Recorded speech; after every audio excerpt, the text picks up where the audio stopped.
welcome back to Group Hug in the Shower. This is episode 2 of the Steven Seagal special. I'm your host, Engelbert Humperdinck, and with me today I have... It's me, Thomas. I'm here. I'm Ezra Watts. Oh, so formal. That was very nice. Thank you. Big round of applause. Okay, do you guys remember where we left off last week? So he went to America. This is America. Yeah. Yeah. Steven Seagal. Is that all that happened? He started rolling in movies, right? And Well, that's where he finished off. We were going to go into his film Women. career. There's a lot of... He's had 3 wives. How many children? He's had 2 children with the first, lost a third, then had a child with the third woman. Yeah. Okay. All right. Well, let's keep it going then, huh? This is Oh, and he also broke Sean Connery's wrist. That's right. That's Yeah. right. We're gonna have to kind of go through this in a weird He's order also a because dog. there's just a lot here, and it's kind of all over the place. So, I mean, we're just gonna go over different aspects of his life from here. I want him all over my place. Mm-hmm. All right. So did those 3 women. That I murdered. Whoa. What? Go on. In 1992, Steven Seagal starred in Under Siege, an action flick that grossed over $150 million worldwide. In 2003, he played in The Foreigner, a movie with a 0% rating on Rotten Tomatoes. I've never heard of a 0% rating on Rotten Tomatoes. Have you? Not that I can think of. I think the lowest I've seen is like 12, maybe. And I'm curious, is this from like crowd or from... Rotten Tomatoes, I think it's just, I don't know. Let me look it up. Let's verify this real quick. Go to Rotten Yeah. Tomatoes. The movie is called The Foreigner. The Foreigner. Yeah. Okay. I definitely spelled that wrong, but... Okay, so I had a box office of 34 million, and actually, the tomato rating has risen since. Okay. Since 2003. But the tomato rating, I believe, is the critic consensus, and then there's the audience score. Okay, so what's the critic? So it's 66% now. Oh, wow. Wow. And now the It's gone audience score is 72. It's probably because it's considered a classic now. Yeah. It's like when a movie first comes out, you're like, oh my gosh. Oh, wait. Yeah. This is the wrong movie. Of course, that's why. You're like, this doesn't have Steven Seagal in it anywhere. I know, I was like, I don't think that's him. Oh, okay. Oh, yeah, it still has 0%. Okay. I was shocked. Okay. Wow, that went up a lot. Audience score is shockingly 25%, though. So some wow. people liked it. That like one of the 4 people that have seen it are like, whoa, I know, right? Steven Seagal. His My favorite poster. movie. This is my boy. His Why poster does he is- kind of look Oh, like look. he's mixed with Rocky Balboa? That's a... I don't know. He's in Paris, that fella. Fellas in Paris, you know? Oh, here's one where it's a car speeding off of something, and then Oh, that looks like Need for blonde Speed. chick. I know, right? yeah. So who's the foreigner in this film? Is I he think the that- foreigner? Well, maybe. I don't know. I've never seen it. Does he have to play a dog when he's a He foreigner? plays Jonathan Cold Jonathan Cold? with a supporting role of Harry Van Goku, Oh. Jerome Van Anken. That's his. Very, very popular actors. Oh, yeah. It's Gorkum. Yeah, in 2003. That's impressive. To get a 0% rating on Rotten Tomatoes, you got to really screw up.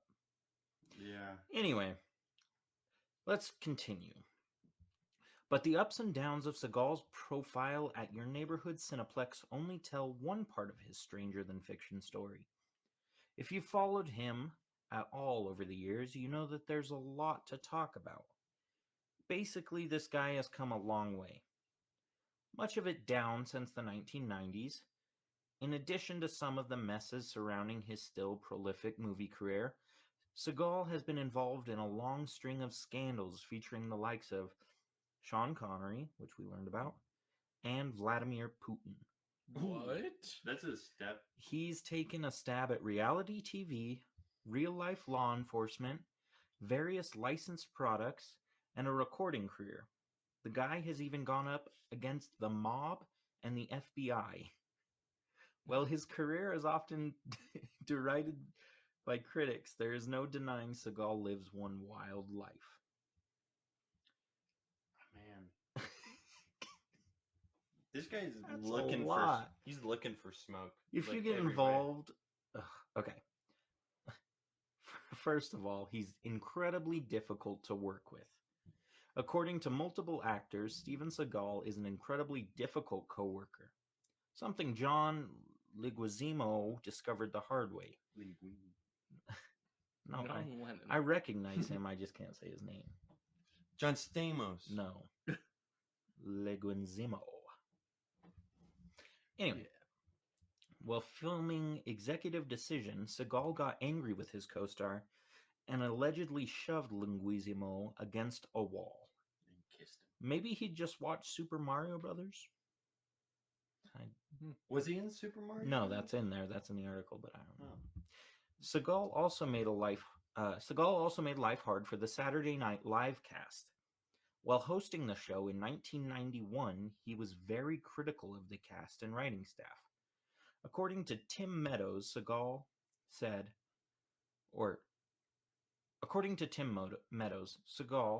didn't realize that you can't tell somebody they're stupid on Wednesday and expect them to continue writing for you on Saturday. David Spade, meanwhile, said that in his 6 years on the show, Seagal was the absolute worst host, which probably had a lot to do with the Aikido King's taste in comedy.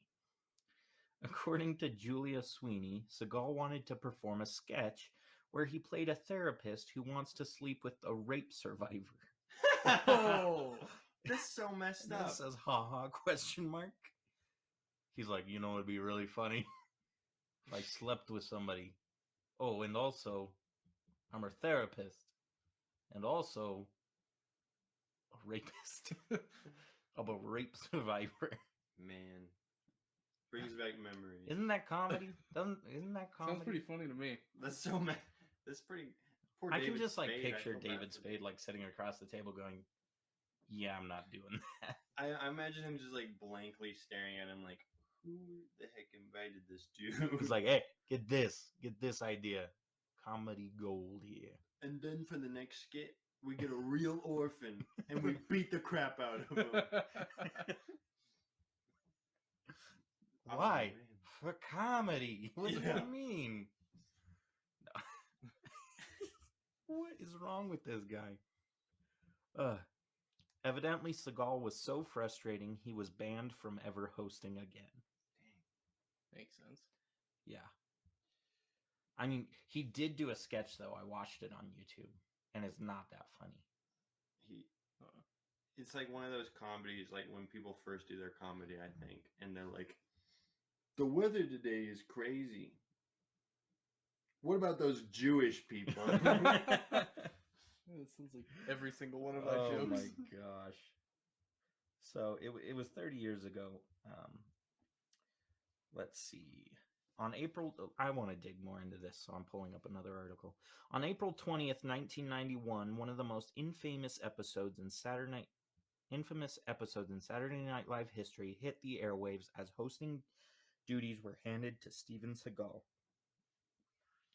I think maybe his 1-inch ponytail was too tight that night, former SNL cast member David Spade joked decades later. That's not the only one. In actuality, a combination of wooden acting, stubbornness, and a complete lack of comic sensibility ultimately doomed Seagal's hosting stint.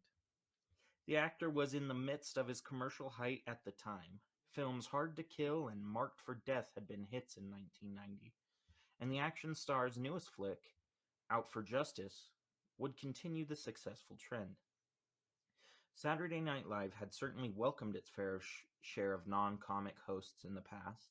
Fellow action star Bruce Willis had hosted the season before, while athletes including Wayne Gretzky and Joe Montana had also previously held the role. Just earlier the same season, Yankees owner George Steinbrenner served as SNL host. Suffice it to say, being a comedy king was not prerequisite for the gig. Still, Seagal did himself no favors from the moment he arrived for the week of writing and rehearsals leading to his episode. He didn't want to go along with what the plan was that week, Spade revealed in the book Live from New York, The Complete Uncensored History of Saturday Night Live. He made it into the history of Saturday Night Live. He was As that bad. the worst. Yeah. Damn. As a result, I think that was the first week that I heard talk about replacing the host and just doing a cast show. No way. When we pitched some of our ideas for Seagal at our Monday meeting, he gave us some of his own sketch ideas, recalled fellow cast member Julia Sweeney, and some of his sketch ideas were so heinous, so hilariously awful, it was like we were on candid camera. One pitch in particular left Sweeney dumbfounded. He had the idea that he's a therapist and he wanted Victoria Jackson to be his patient who had just been raped. And the therapist says, "You're going to have to come to me twice a week for like 3 years." Because he said, that's how therapists are. They're just trying to get your money. And then he says that psychiatrist tries to have sex with her. Psychiatrists have tried to have sex with you. Terrible ideas aside, Spade believes Seagal's downfall was a result of his refusal to make fun of himself. A lot of I know. A lot of people think we're there to make fun of them, but if we're getting you on the show to host, we all want it to work. And if you make fun of yourself, this is where it gets tricky. If you make fun of yourself, it will benefit you, the former cast member explained to Rob Lowe on the Literally podcast. And if you don't, and if you fight it so much, that was Seagal. He was too cool and had his image. The cast did their best to adjust to the host's sensibilities. During a 2019 Stop on the Howard Stern show, Dana Carvey recalled Seagal's surprising reaction to his Hans and Franz sketch. Originally, all of it was the characters making fun of Steven. The comedian noted before putting on his accent to give an example. I don't know how to do the Hans and Franz. Like, Arnold is stronger than you. He could flick you with his little baby finger and you would fly across the room and land in a baby poop. That was really good, man. Thanks. You're really good. Then on Thursday, we're just on the soundstage rehearsing it, and we go through it with the cue cards. He reads his lines, very serious. Then he just walks off.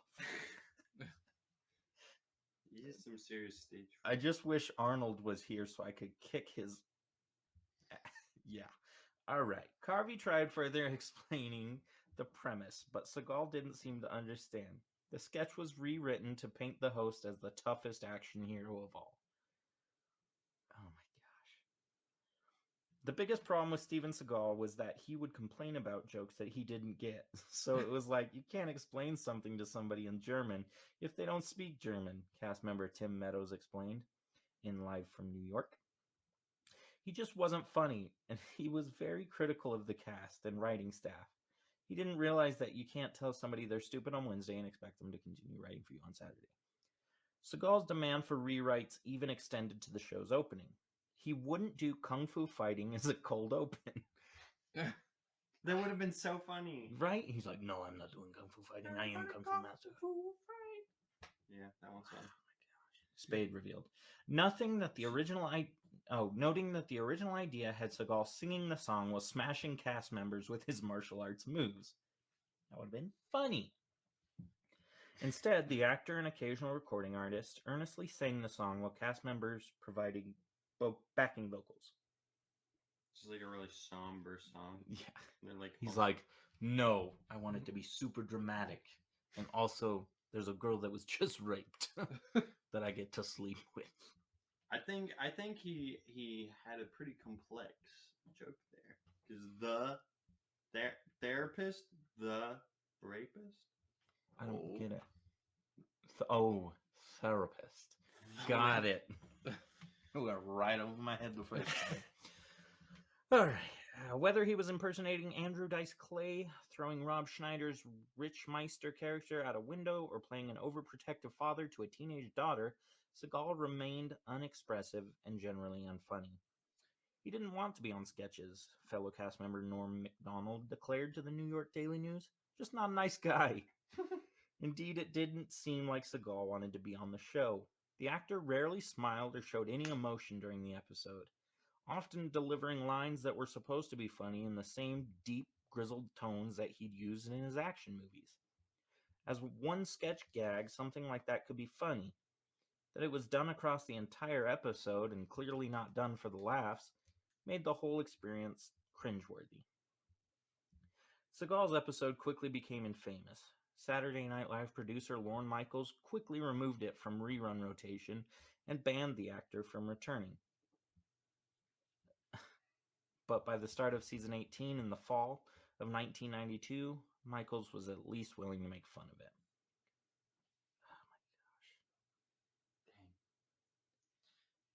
Imagine Okay. being banned from Saturday Night Live. Nicolas Cage was the host for Saturday Night Live's September 26, 1992 episode. In one sketch, the actor lamented to Michaels that fans will probably think he's the biggest jerk who's ever been on the show. What was the producer's response? No, that would be Steven Seagal. I don't know how popular this guy is because he's just made it seems like he's just made crappy movies. He's like a terrible person, but he still has been able to infiltrate the media to the point where he was able to get to Saturday Night Live. I know, but like his sketch on Saturday Night Live that I watched, it was supposed to be like his daughter's going out with this guy who's Chris Farley, which is a hilarious guy. Yeah. And he's supposed to be like okay, you bring her back, and then he like gets all silly about it and stuff.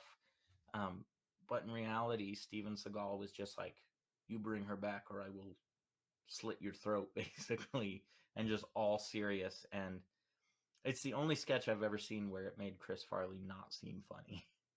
Dang. Chris Farley was like, He's like, okay, I'll bring her back. Like, it didn't even seem like a sketch. It wasn't funny at all. oh my gosh. It was just like somebody taking out a dad's daughter. Okay. Well, the Saturday Night Live behind us. Let's keep going because we have a lot to get to. Steven Tobolowsky also learned firsthand about Seagal's petulant ways. In The Glimmer Man, Tobolowsky played a serial killer. Naturally, Seagal was supposed to blow the bad guys away, but then Seagal decided it was bad for his karma. To keep people on screen, now he wanted Tobolowsky to survive.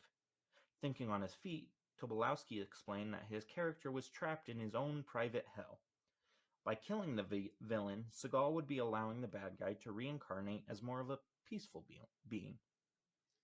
Seagal agreed, and the scene went on as scripted.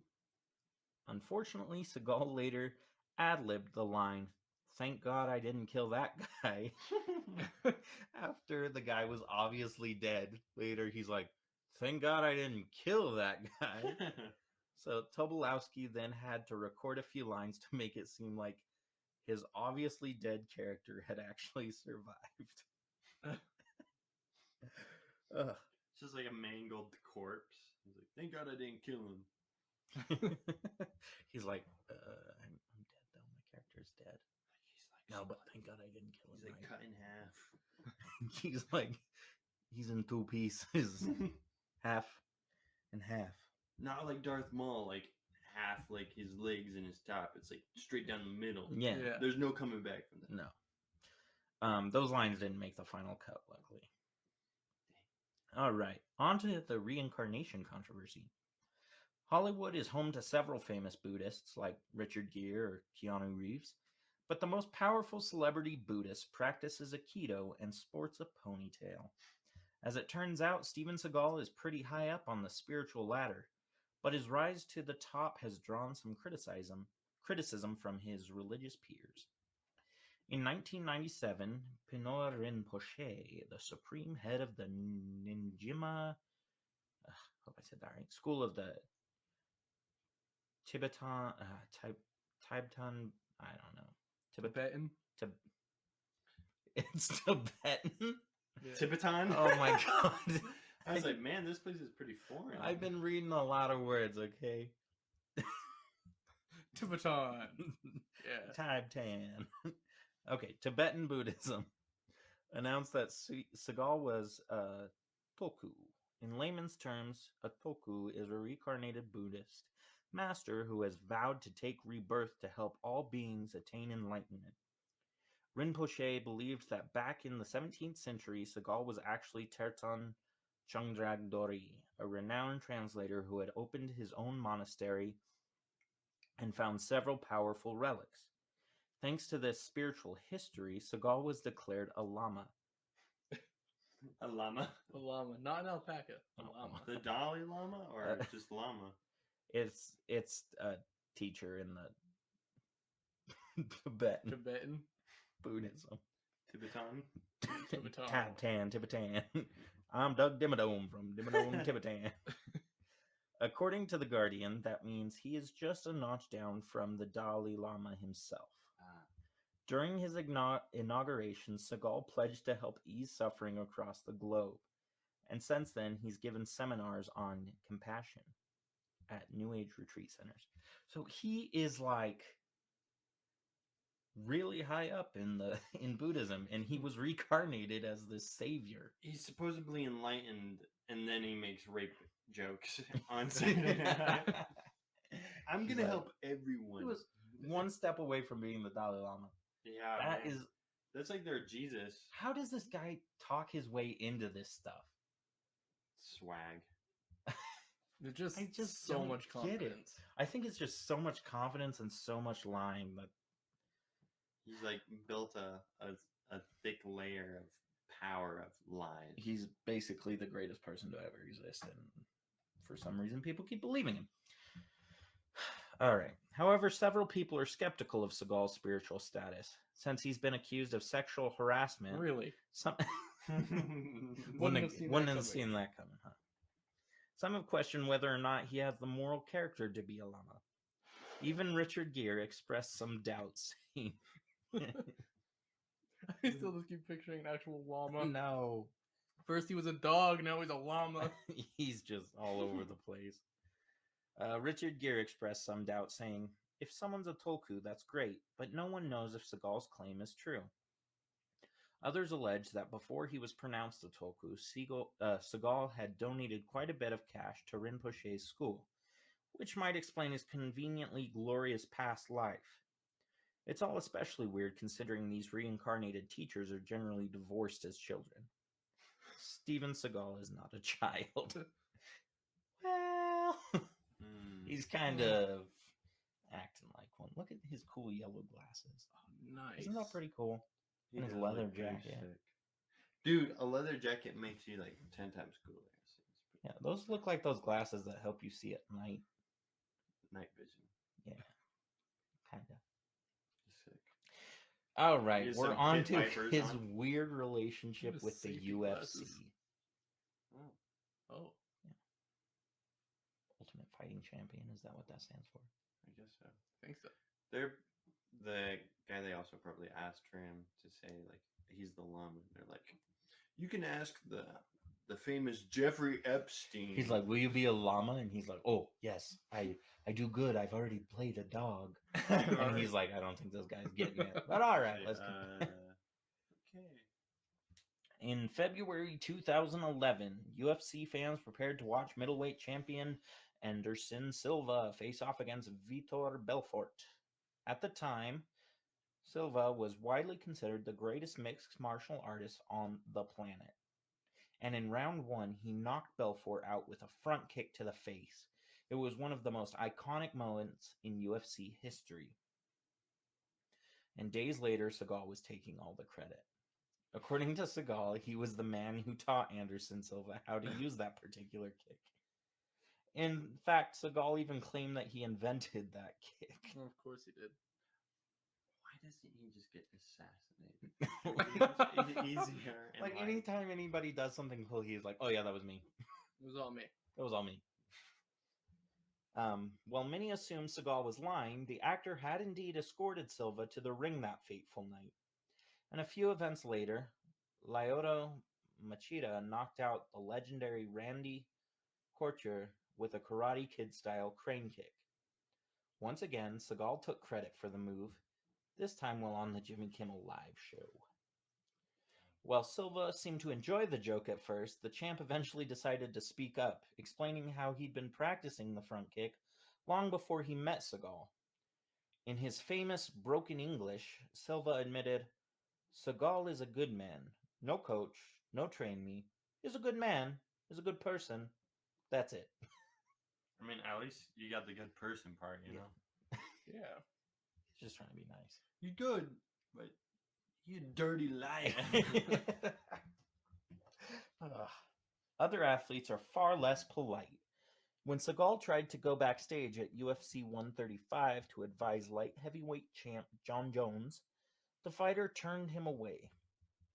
Ronda Rousey once claimed she could even beat the crap out of the actor, which I believe. I think she could. All right. Seagal even challenged two-time ex-champion Randy Couture to a fight, so long as there weren't any witnesses around. He's like, "Yeah, I'll fight you, as long as nobody's watching." That way I can say I won. even And though I lost.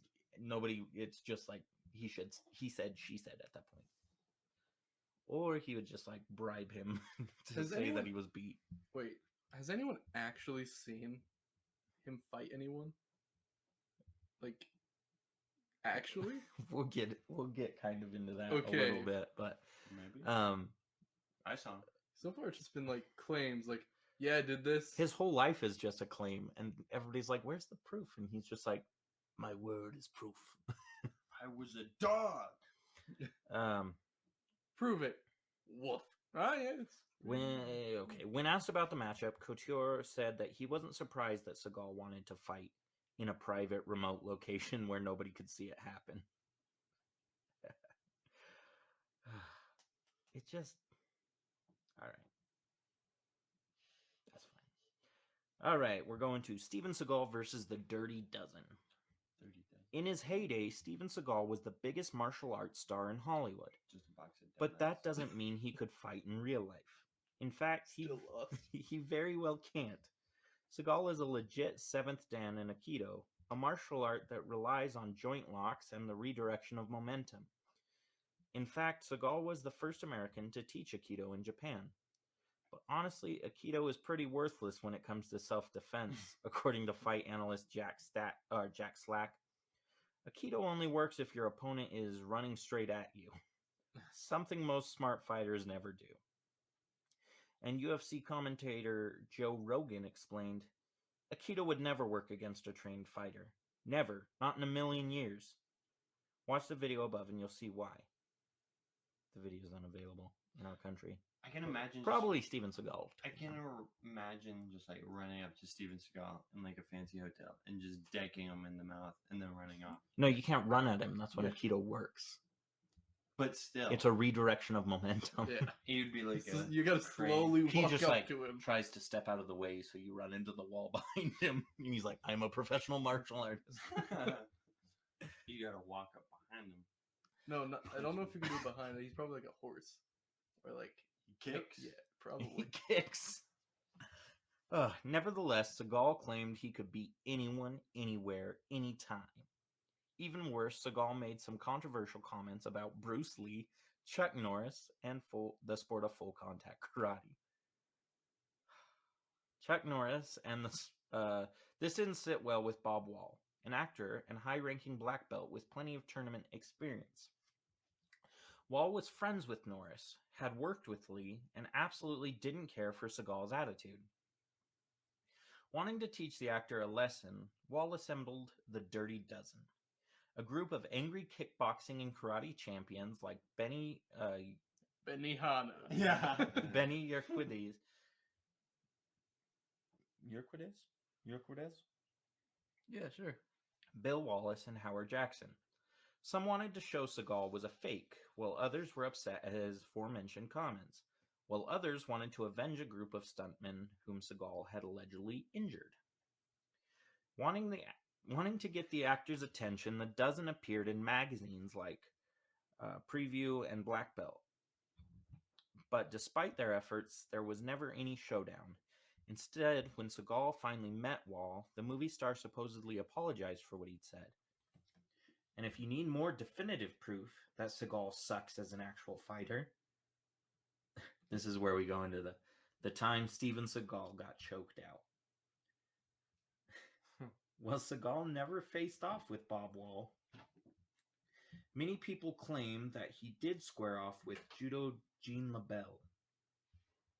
A martial arts pioneer, LaBelle has studied almost every fighting style imaginable, from Taekwondo to boxing akari. I don't know. But LaBelle was particularly fond of grappling, excelling at both judo and jiu-jitsu. The man was a 2-time national heavyweight judo champion, taught Bruce Lee how to grapple, and currently serves as a mentor to UFC megastar Ronda Rousey. LaBelle also competed in the first televised MMA fight in American history, when he used his ground game against boxer Milo Savage in 1963. So he's tough for real. LaBelle also worked as an actor and stuntman, appearing in over 1,000 films and TV shows. He was the fight choreographer on Out for Justice, an action movie starring Steven Seagal. During filming, Seagal allegedly said no one in the world could choke him out, claiming he had a special move that prevented anyone from putting him to sleep. He just has a super thick neck. Naturally, Gene accepted the challenge, and the two guys went at it. Within seconds, LaBelle had Seagal in a rear naked choke. They went at it and got into a rear naked choke. Okay. I'll choke you. I bet you can't. Oh, yeah? Get you all rear naked. And that's when Aikido Master supposedly pulled out his super... His what? Wait. I shouldn't have paused. Pulling his... His super secret special trick move. A karate strike to LaBelle's balls. Wait, what? To be fair, we would definitely break the hold if he did that to us. He's like, I have a super secret move to get anyone to stop choking me. He's like, okay. He just kicks him in the balls. Oh my god. Like it's a super secret karate Aikido Master move. The ball crusher. I thought he would just go and like just grab it and then pull and twist. I thought that's what grappling is too. Grapple these nuts. Despite the low blow, LaBelle held on. Soon, Seagal was out like a light. Grape and apple combined. Pretty good juice. Okay. Grapple. Okay, so LaBelle held on. I feel like he'd make an SNL skit about grapple. Okay, this skit, I rape a grape. We call it grape. Oh, Grape. Ooh, yes. Yes. Now let me walk around to show my tattoo. And be like, have my daughter back. Grape rape. Okay, so soon Seagal was out like a light. On top of that, the actor reportedly had a bizarre reaction to being choked out. Oh, what bizarre reaction. According to LaBelle, Seagal must have had a big meal before the match because the unconscious star suddenly soiled himself. Oh. Steven Seagal is like, I can defeat anybody, anywhere, anytime. I can get out of any chokehold with my super secret karate move. And he gets choked out and just craps his pants. I fought off the Yakuza for this. Oh my I think he God. needs this humbling moment. Hopefully he humbles himself. Right? It never happens. Seagal even denies the fight ever took place. Of course he does. But according to the godfather of grappling, Seagal was a truly crappy fighter. Nice. Oh, good one. Oh my gosh. He crapped his pants. All right. Steven Seagal versus the mob. Steven Seagal has battled all sorts of bad guys on the silver screen, from terrorists to the Yakuza. But Seagal has also faced some scary villains in real life, namely the Mafia. In the 90s, Seagal teamed up with producer Julius R. Nasso. Together, the duo made a string of hits, but their relationship soared in 2000. Eventually, the two had a falling out, but things took a dark turn when the Gambino crime family got involved. Childish. One day, Seagal was ordered into a car and escorted to a Brooklyn restaurant, where he met an alleged Gambino captain named Anthony Sonny Saccone. According to Seagal, Saccone ordered him to start working with Nasso again. He also demanded that Seagal fork over $150,000 for every film he made. Evidently, Seagal was so shaken, he gave the gangsters $700,000.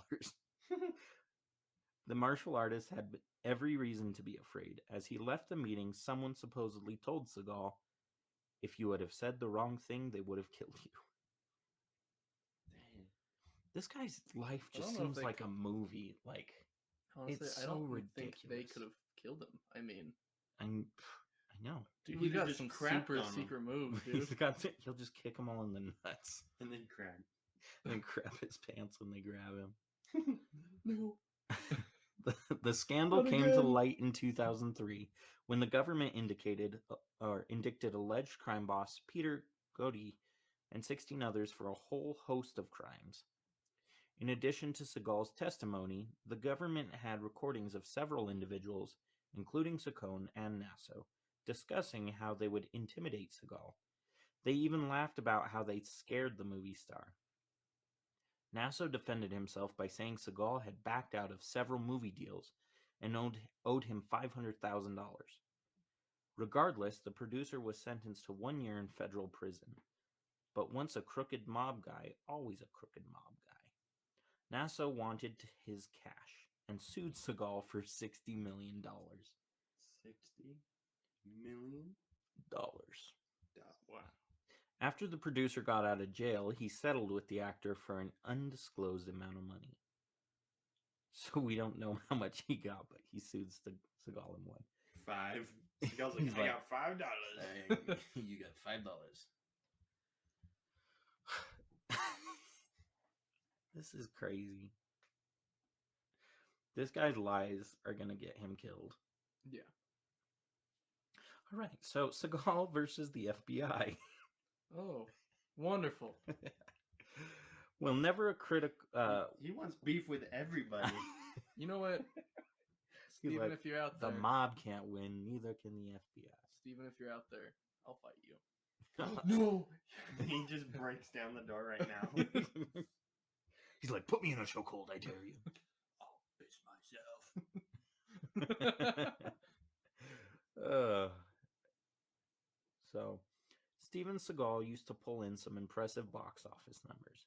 But these days, his films go straight to DVD, Blu-ray, whatever else the kids use by the time you read this. So what happened to Seagal's career? Well, he blames his decline on all things the FBI. Of course. He's like, my career sucks because of the FBI. His top movies are Under Siege, Above the Law, Hard to Kill, Marked for Death, Out of Justice. I've never seen any Are they of all these just movies. 3-word titles? Literally, Except it's, Under Siege. it's like 2 or 3 word titles. Exit Wounds, On Deadly Ground, These are Half the lame- Past Dead, Half Best Past Dead. dead. Executive Hard Decision. to kill, but Half Past Dead. I don't even know what that means. Born to... Oh, it's because he was reincarnated. Never mind.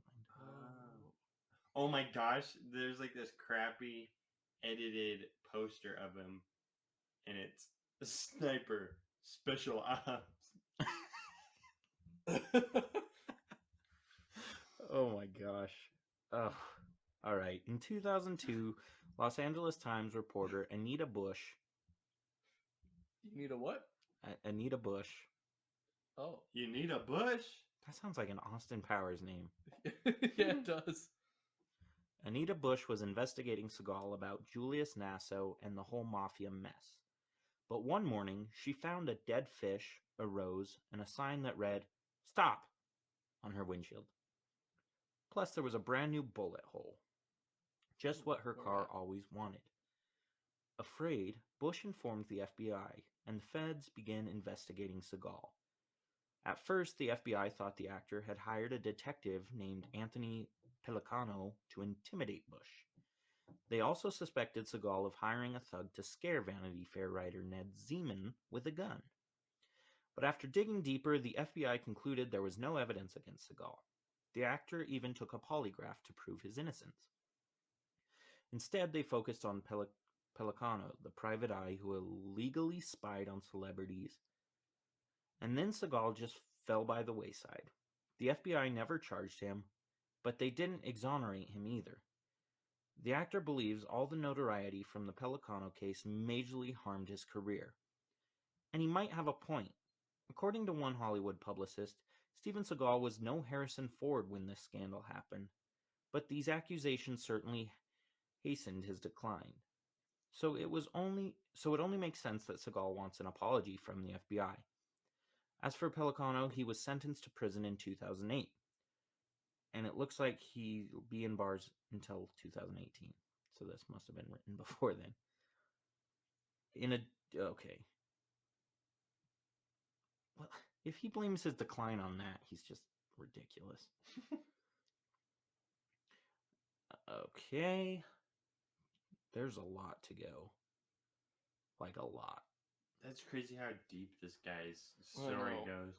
Just this one man, this one liar, this one martial artist master, This one llama. Gosh, this is definitely going to have to be a three-parter, though. and professional therapist.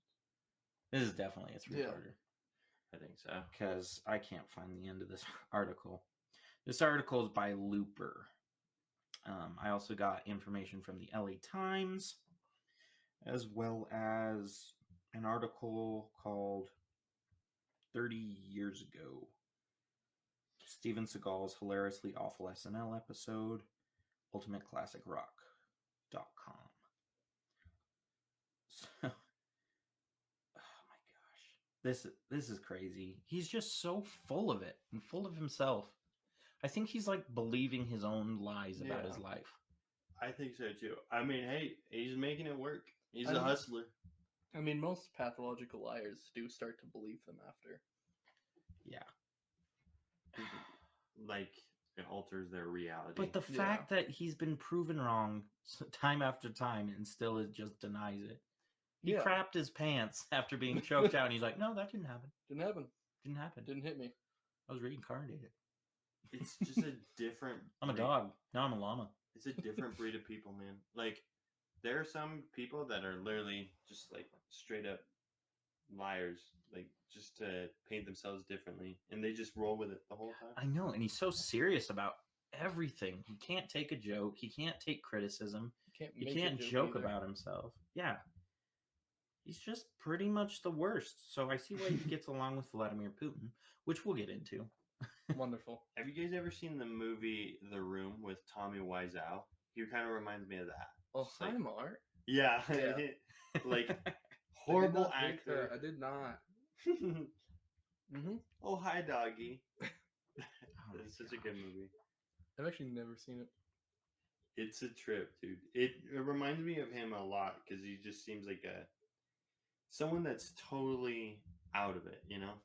Yeah, definitely. Just like not there completely.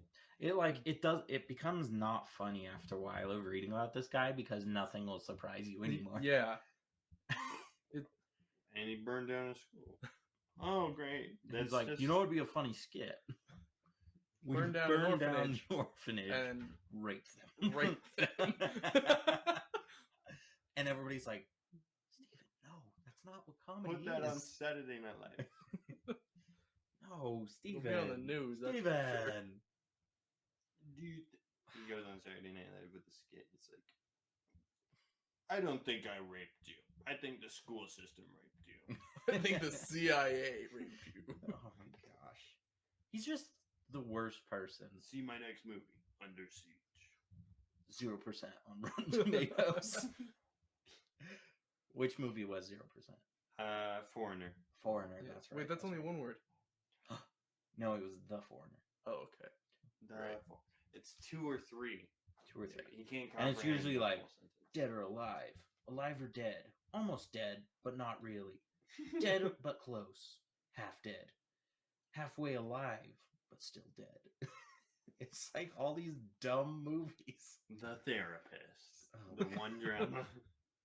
It The can't be The Orphanage. Therapist because then it would be the rapist. So it would have to be Oh. The Therapist. Therapist. Wait. Rapist.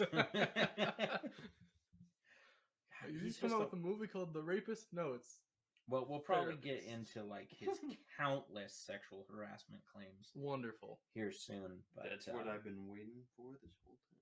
Wait, you're telling me I figured. not every woman he's gone after actually likes him and like wants him too? Not everyone. Not everyone. Oh. But he does have like 3 more wives after this, which we'll get into as well. What? And Gotta more make kids. a nice even 6. He has more kids as well. I kind of want to Any know more from about the his missing kids now. part? Imagine saying your dad is him. Steven Seagal. My dad's Steven Seagal. Okay, you can leave. We meant Get out. going into therapy. My dad's Steven Seagal. Oh. Not again. Okay. Well, I mean, we'll pick this up next week, but for now, I think we should leave it here. What do you guys say? I would say so. Yeah. Okay. Well, we're going to pick up at this next topic, Seagal's insane raid. Oh. All right. Well, Osula, Vista. Vista.